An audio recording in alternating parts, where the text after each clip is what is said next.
Since abogado ka, harapin mo ngayon itong mga parating sa'yo. Revoke na yan habang buhay ang lisensya niya.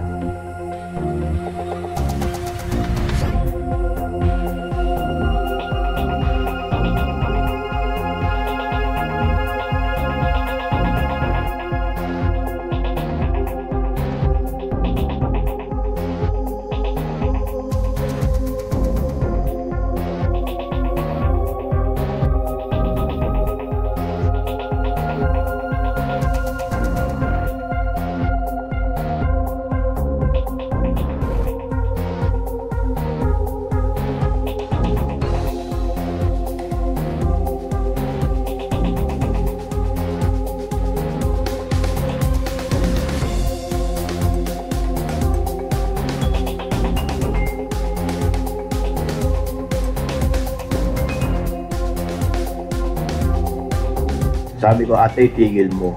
Ate, tigil mo. Ngayon po, hindi niya po tinigil. Kaysa naman po mapailaliman ako, doon na po ako sa wood. Hanggang tumatakbo po, tinulina niya pa po yung pagtakbo niya at pinaandar pa po yung wiper.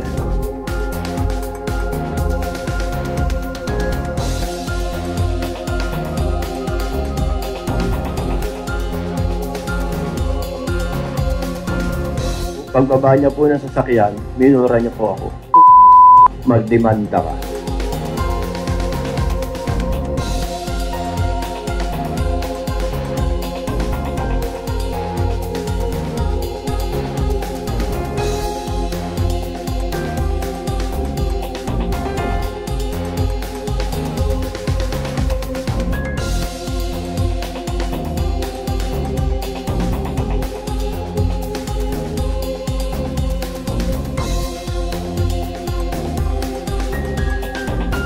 Itong babaeng to, na driver nito, na nagmamalaki pa daw, na abogado daw siya, na practically sinagasaan itong enforcer natin, na si Michael, na ginagawa lang naman yung trabaho niya. Kung abogado ka, mananagasa ka ba ng enforcer?